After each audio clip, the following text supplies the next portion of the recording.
महानगरपालिकेच्या महापौर आणि उपमहापौर पदासाठी अ, आयुक्त भूषण गगराणी साहेब हे पीठासीन अधिकारी होते. त्यांनी सभागृहामध्ये महापौर आणि उपमहापौरांच्या नावाची बिनविरोध निवडून आल्याची घोषणा केली आणि त्यासाठी सभागृह भरलेलं होतं आणि खूप आनंद वाटला. खूप मोठी जबाबदारी शिवसेनेचे मुख्य नेते आदरणीय मुख्यमंत्री सन्माननीय उपमुख्यमंत्री सन्माननीय एकनाथ शिंदे साहेबांनी माझ्यावरती टाकले आहे. त्याबद्दल मी त्यांचे मनापासून आभार व्यक्त करतो. तसेच महायुतीचे नेते आमच्या या महाराष्ट्र राज्याचे मुख्यमंत्री सन्माननीय देवेंद्र फडणवीस साहेब, महायुतीचे सर्व सन्माननीय नेते, लोकप्रतिनिधी आणि हे आमच्या मागाठाणे विधानसभा क्षेत्रातील प्रामुख्याने 5 नंबर वॉर्डमधील माझे सर्व महायुतीचे पदाधिकारी, कार्यकर्ते आणि खास करून ज्यांनी मला नगरसेवक म्हणून एवढा मोठा मताधिक्याने जिंकून दिलं, ते मतदार यांचे मी मनापासून आभार व्यक्त करतो. तर जेव्हा आपण भाषण करण्यासाठी उभे झाले तेव्हा काही लोक नारे देत होते, आपण असतो त्याच्यावर आपली काय? आता हे त्यांचं नेहमीचंच झालं आहे. एकनाथ शिंदे साहेबांनी शिवसेना या 2022 सालापासून जी घटना आपण पाहतोय, शिवसेनेचं धनुष्यबाण शिवसेना हे नाव निवडणूक आयोगाच्या माध्यमातूनच एकनाथ शिंदे साहेबांना भेटल्यानंतर ही घोषणा त्यांची चालू आहे, ती शेवटपर्यंत चालूच राहणार. आणि एका बाजूला आम्ही आमच्या निवडणुका लढवतील एकनाथ शिंदे साहेबांच्या नेतृत्वाखाली महायुती म्हणून, आणि आम्ही जिंकत राहणार आहोत. आपण पाहिलं, लोकसभा झाल्या, विधानसभा झाल्या, त्याच्यानंतर नगरपालिका, नगरपरिषदा, महानगरपालिकांच्या निवडणुका झाल्या आणि आता काही दिवसांपूर्वी 9 तारखेला आपण निकाल बघितले जिल्हा परिषद पंचायत समितीचे. महायुती आहे संपूर्ण महाराष्ट्रामध्ये. त्यामुळे ह्या घोषणा त्यांनी देत राहायचं अखंडपणे. सोशल मीडियावर खूप चर्चा आहे, आपण साहेबचे खूप जुने मित्र आहेत. हा खरं आहे की, कारण त्यांच्यापासूनच माझी राजकीय कारकीर्द सुरू झाली. ते भारतीय विद्यार्थी सेनेचे अध्यक्ष होते 1988-89ला आणि त्याच वेळेला मी भारतीय विद्यार्थी सेनेमध्ये प्रवेश केला होता. खरं तर प्रवेश मी केला होता वंदनीय बाळासाहेब ठाकरे यांची 61वा वाढदिवस होता.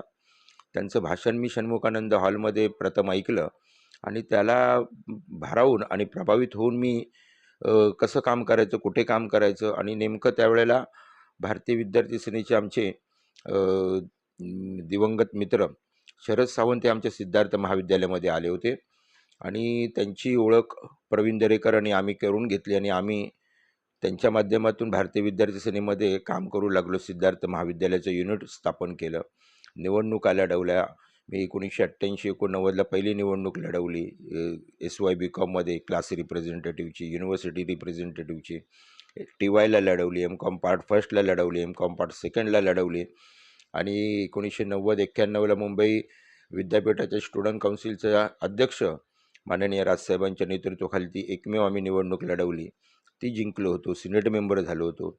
आणि त्यानंतर भारतीय विद्यार्थी सेनेचा विभाग प्रमुख, सरचिटणीस, महाराष्ट्र राज्याचा कोकणचा विभाग, संपूर्ण पश्चिम महाराष्ट्र, ह्या सगळ्या भागांमध्ये भारतीय विद्यार्थी सेना वाढवण्यासाठी आम्ही सगळेजण प्रयत्न करत होतो आणि त्यामुळे राजसाहेबांची आम्ही अतिशय जवळची मंडळी होतो. मी, प्रवीण दरेकर, मनोज चव्हाण, राजा चौगुले, संजय चित्रे, हे सगळी मंडळी आम्ही जवळची होतो. म्हणून त्यांचं उल्लेख करणं मी या ठिकाणी माझं कर्तव्य समजतो, म्हणून ते केलं. आपण भेट घेणार का? त्यांनी भेटीसाठी वेळ दिला तर निश्चितपणाने त्यांना भेटायला मला आनंद वाटेल, कारण अनेक वर्ष मी त्यांना भेटलो नाही आहे आणि आज त्यांच्यामुळेच कदाचित त्यांच्या माध्यमातून मी राजकारणात आलो आणि एकनाथ शिंदे साहेबांच्या आशीर्वादाने मला ही मुंबई महानगरपालिकेचं द्वितीय नागरिक, प्रथम नागरिक, उपमहापौर पदाची संधी मिळालेली आहे. तर निश्चितपणाने भेटू शकतो. जेव्हा आपण नाम जाहीर झाला उपमहापौर, काय कॉन्टॅक्ट केलं होतं का आपण राजसाहेबांचे?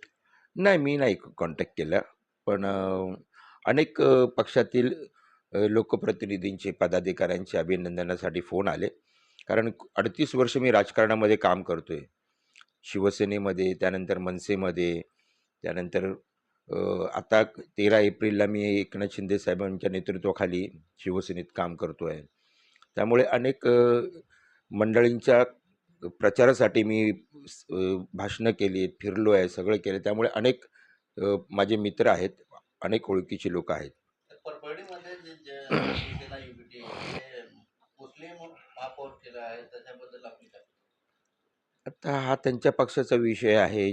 तेच ह्या मुंबईमध्ये जे बोंबा मारत होते, आज त्यांनी जे केलं आहे, निश्चितपणानं त्यांच्या पक्षाचा निर्णय आहे. त्याच्या संदर्भात मी बोलणं योग्य होईल असं मला वाटत नाही. परंतु मतदार आणि महाराष्ट्रातील जनता हे सगळं पाहते आणि ओळखते आहे.